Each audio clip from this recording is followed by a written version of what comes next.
Okay, so when it comes to Christmas and video games, it's it's hard. Usually what game developers want to do is put horror in the mix or action in the mix. Why can't you just make a sweet little game? That's a fun little game. I mean, why is that so hard? I understand that Christmas is hard to center around a video game because you want to have something to do in the video, some kind of substance. But I mean, like, we had a game where it was a lot like the game. Oh, I can't think of the name of it. Wild Gunman that Marty McFly was playing, and where the guys would come in doors and windows, and you had to shoot at them. Why couldn't you do that where it's at Santa's workshop and you throw like Christmas balls or something like that at them? Something like that. Just an arcade game that's something like that. And or you have a timed s- something along the lines of uh King's Quest where you have to save the you have to save Santa's workshop. Some like that. From Jack Frost. Jack Frost is frosted over. See, I could figure this stuff out. But instead, I have a list here. You have stuff like oh golly, Dead Rising and Duke Nukem. I didn't know Duke Nukem had a Christmas one. Pretty much I haven't done any of the 3D, but like one and two, we played like crazy. Boy, did we ever play those games. Saints Row and Yazuka. Hitman Holiday Hoarders. Okay. Yeah, well, we got yeah. And then you have some of them that are superhero, like you have Marvel Spider-Man, Miles Morales, the one that I played when I was a kid, because of course Batman Returns is set at Christmas time, so you had the video game and Christmas theme was all throughout the game. And then of course Home Alone and Home Alone 2. And so well this game is an odd one. It it is. It is a I happened to come across it a couple years ago and I wanted to talk about it last year and then got caught up doing something else. And so we're going to talk about it this year. And s- this one, first of all, so it was released in 1994. Okay, the title of it is Days Before Christmas, spelled Daze. And the thing about it, so, okay,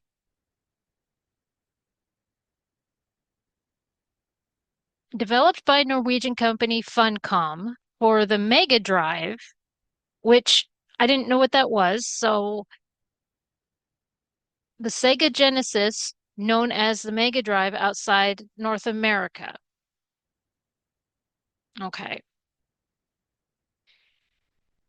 So the Mega Drive, published by Sunsoft in 1994, exclusively in Australia. It was ported to the Super NES and released in Europe and Australia. So this was all in 1994. A North American release was also planned, but got canceled. I tried to do more digging on that, and all I could find was the game was canceled mid-development. But why? That's what I would like to know. Anybody who knows, I'm obviously looking in the wrong section of the internet. This game has, well, let's let's talk about it instead of me explaining it. So, the player controls Santa Claus as he races to save Christmas from an evil mouse who has stolen the kids' presents and cursed them with a spell. Oh, that's not Nutcracker, isn't it? Now, let's see, 1994. I can't remember because it was after Home Alone that Macaulay Culkin was in that Balanchine Nutcracker movie. And I can't remember if it was 1991 or 1992 because it seemed like it was like right after. And um, I remember I talked about it when I did that Nutcracker fantasy movie, which I had dropped because I didn't want my channel to go down. But things happen. So it- yeah, I can't remember. So here's the thing, looking at these graphics. Now the graphics are bright and cheery, as you would expect for this kind of a game. Here's the thing. Is this is very cut and paste. Now, you can make the argument, well, every game at this time looked a lot like this, having it's like, yeah, but here's something that somebody said. Okay, it says when Days Before Christmas was released, there had been very few Christmas games commercially available. And it's true. Looking for video games at this point in time, the only other Christmas video games were Home Alone. And if memory serves, because Home Alone was 1990, and then the the game would have come out either that year or the next year. I so and it seems like both games were out by the time this one was released. So that's only two games.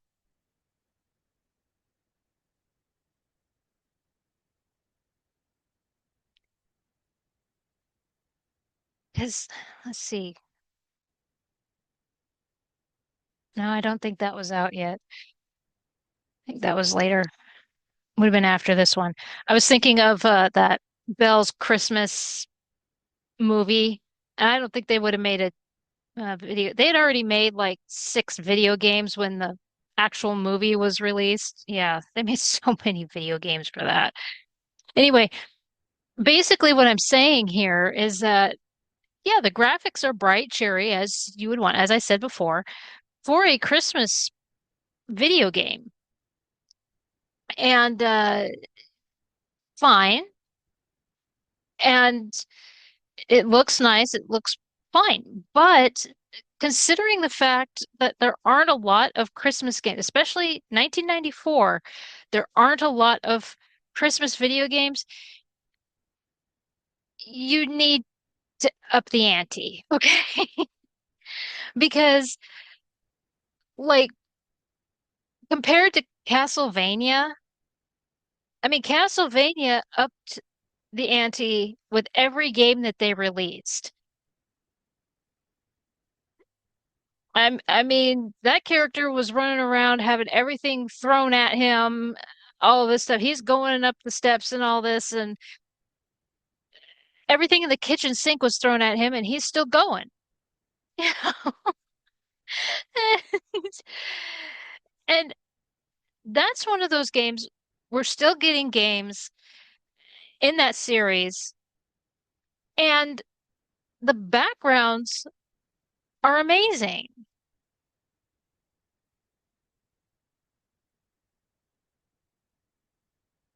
When for Christmas, when you don't have a lot in that particular category and it's not connected to a movie like Home Alone was, come on.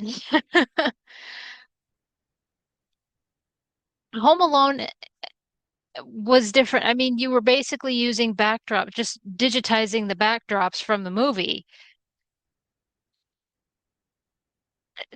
Yeah. So that's a gripe that I have. I mean, I don't want to be a downer on the graphics because they're cute. They're cute graphics. But considering the fact that there weren't a lot of Christmas, yeah, uh, there weren't a lot of Christmas video games.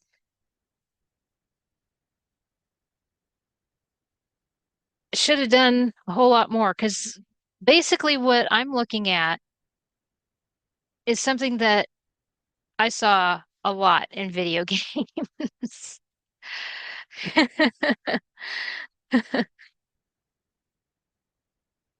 Okay, so as I said, the player controls Santa and he wants to save Christmas from an evil mouse who has stolen the presents and cursed them with an evil spell. So he faces foes such as giant rats, evil toys, and snowmen, using his magic powers to turn them all into Christmas presents. Now, okay, the Christmas presents. He can collect power-ups that make him shoot flames which melt ice. Okay. Santa's magic can also be used to open Christmas presents scattered around the levels. These presents may contain enemies, power-ups. Now, it says bells, elves, or bombs. Now, the bombs I get, but what are the bells and elves supposed to do? Are they supposed to help you? It didn't say. It doesn't say what they're supposed to do. Okay, so his energy is represented by the Santa hats, and they represent how many hits he can take before losing life.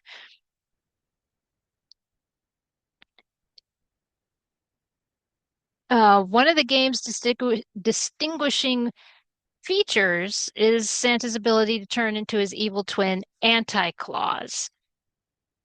Drinking a cup of tea, Santa transforms into a blue-suited, devilish-looking version of himself. As Anti-Claus, Santa is invincible but unable to use his magic or open presents.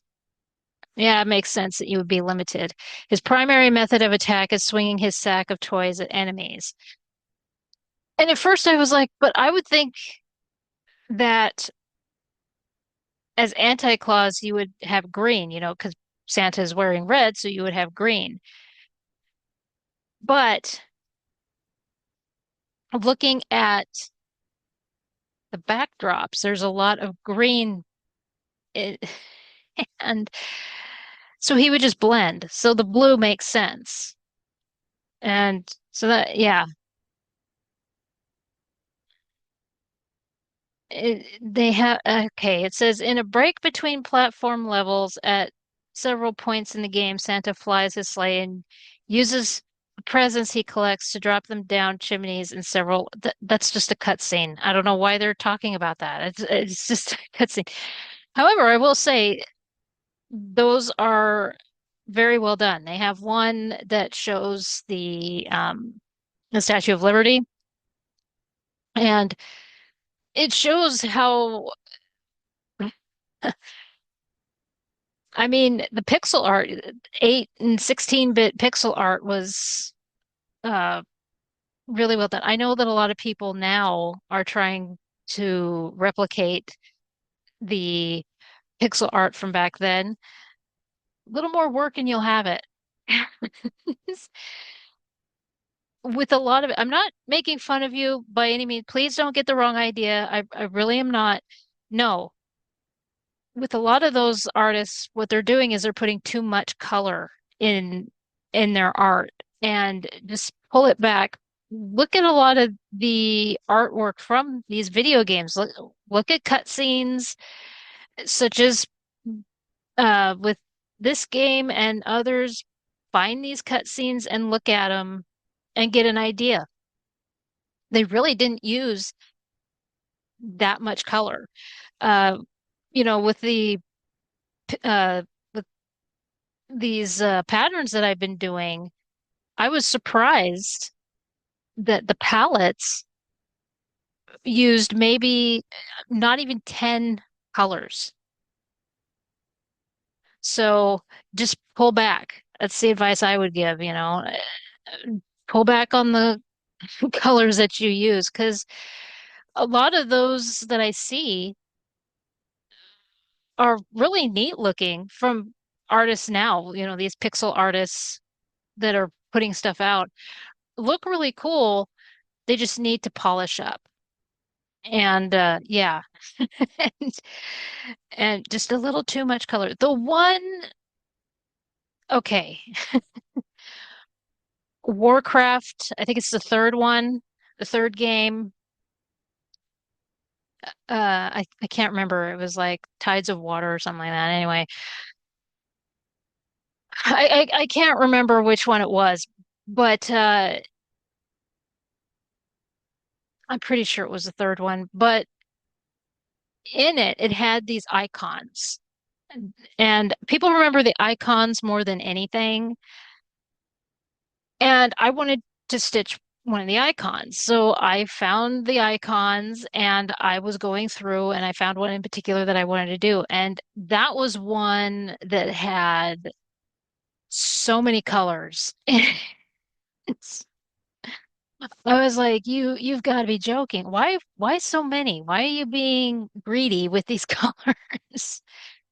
So that was one of the few that had uh, yeah, it had way too many colors in it. I love the game, and maybe someday when I don't get overwhelmed trying to do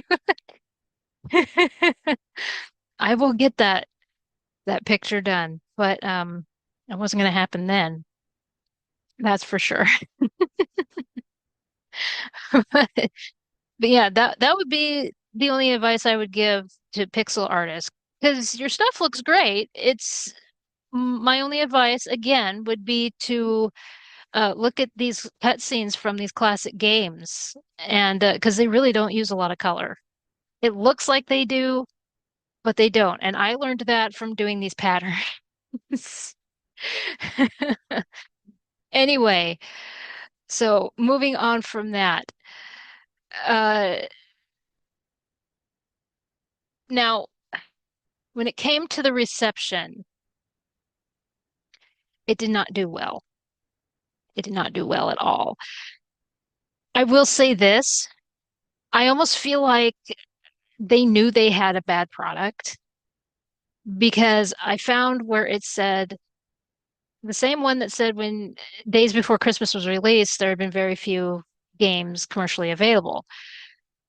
It also says not many copies were of the game were printed, making it an extremely limited release. It's like why would they do that? You have a Christmas game, and the only other two that are known are the Home Alone games. Okay, because I don't remember any in the 80s that were released. And it's possible that there are some of the arcade games from the 70s and even the 80s, But as for extremely popular, in 1994, and you're not packing the shelves with this game, why not? I mean, the only thing would be even in 94, because we're seeing it a lot right now, but even in 1994, that pretty much screams that you don't have a good product and you know it. Okay, so that said, okay, the right one here. When it came to the Sega Mega Drive, uh, when it came to the Sega Mega Drive version for the magazine Megazone, Matthew Hall gave the game a 52 out of 100. He said that while he found the game cute and cuddly with colorful and well-rounded graphics, which again, the graphics are fine for a Christmas game, the backgrounds were repetitive and the music was droning.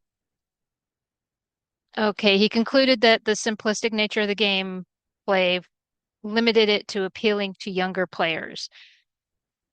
And I will agree. I haven't played this game,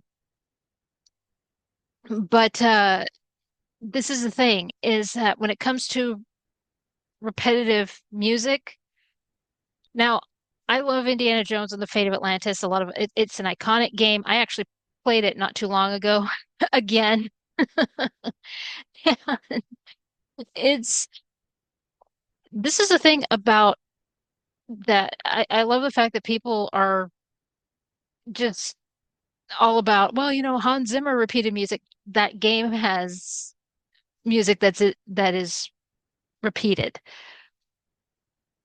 Okay, when Indiana Jones goes into New York to meet up with Sophia, the music that's playing in there, okay, when he's out on the street, the da da da da da da, that is played again when they are in Monte Carlo. Okay, where it's upbeat and kind of a party-like song. There are several pieces of music in that game that are inserted everywhere. I think they have a total of five pieces of music, and they just use them all over in that game. But the way that they insert it and how it's used work because of how the characters are reacting and everything else. You don't really, I'm telling you right now, I've been playing that game since 1992, and I didn't realize it until about 3 years ago.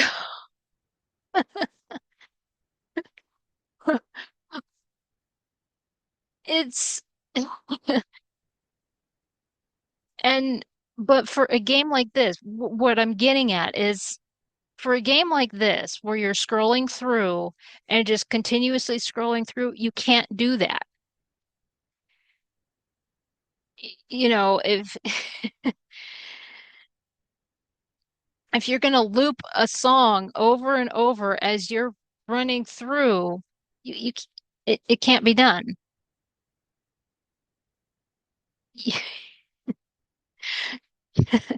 Can you, I mean, if you're playing Jingle Bells, and even if you try and make it upbeat or something, if you're going to play Jingle Bells, as Santa's going through this obstacle course, you know, at some point, the gamer is going to get annoyed. It's not going to work. You got to have a soundtrack that is pleasing to what's going on.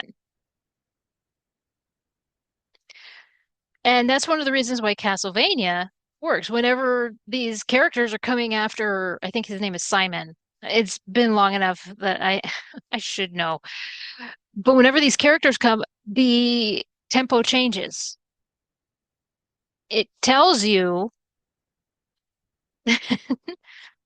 I mean, even in Legend of Zelda, in Breath of the Wild, whenever that tempo changes, you know that a baddie is coming. It's it's like, oh, where is it? I'm screwed because I was busy frolicking around. Look, I'm just trying to do my quest and these bad guys are everywhere. It'd be so much easier if you weren't here. And that's the thing is and but no, you can't just have it keep droning and droning. And this guy is right. I mean, these characters look a lot when you look at Santa and you look at the mice and even the I saw a couple of screenshots of the snowman. They look like something out of Looney Tunes. They really do. So yeah, it'd be more for little kid gamers and not somebody like my age. And so and there is someone else who reviewed it. They also reviewed the Mega Drive. They are for the magazine Hyper. I think it's a magazine. Yeah, it's a magazine, Australian magazine, and they gave it a 58 out of 100, saying it's undoubtedly the easiest game in the history of gaming. Said that while it had undeniable charm, yeah, the graphics, like I said, are are bright and cheery. I it was too simplistic for anybody but a very young audience to enjoy. Uh, there was another, let's see. Yeah, there was another magazine called Mega Fun, and the Super NES version got 46%, which is not good at all. And so this is what I mean. They had to know that they didn't have a very good product. Did they miss their quota or something? I don't know, but it just, and I'll say it again. I mean, the fact that there weren't that many Christmas games,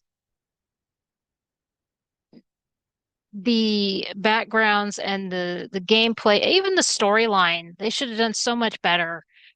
The fact that Santa is running after an evil mouse to save Christmas, and there's like this special Mario thing because it sounds very Mario-esque. You drink tea and then you become invincible. That's from Mario. They could have done so much more with this game, and they didn't. And it's just too bad because this had potential. There could have been something there. I mean, even with its cartoonish like characters, with Santa and the mice, the backdrops, I mean, not the backdrops, the cut scenes that they were showing where Santa's going over the city and dropping presents, those look great. It's just too bad that it failed so miserably. Yes. And but yeah, why is it always mice? Evil mice. At least they didn't go with a multi-headed mouse. It came after Santa or something. Because you have, uh, in closing, let's look at this. Okay, you have a Nutcracker aspect, you have Mario aspect. The gameplay itself is like a lot of other games. The fact that this is a a Christmas game, it should up the ante. I've said it before and I'll say it again. You should have upped it by 1,000 because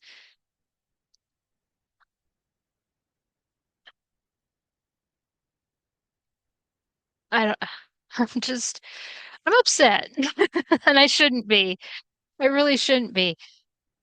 And it never got a US release. Now, that doesn't mean that anyone in America didn't play. It's possible that Angry Gamer has played it. There's probably a video of him playing it.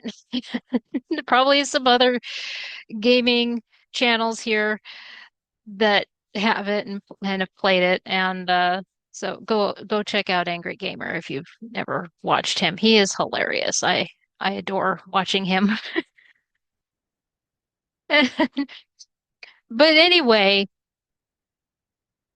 this is a game again. I wanted to talk about it last year and just uh lost track of because it sneaks up on you. We're already at the end of the year here, so but I did want to talk about it. And unfortunately, it just there's so much that you can do with Christmas. You don't need to do the horror thing. And yeah, you could do something like Jack Frost taking over Santa's workshop, or I'm surprised they haven't done a video game with the classic stop motion. Maybe they can't because of copyright, but I would love to play a video game with them. I don't care if it's kiddish or not. I would do that. Anyway, I'll close up here.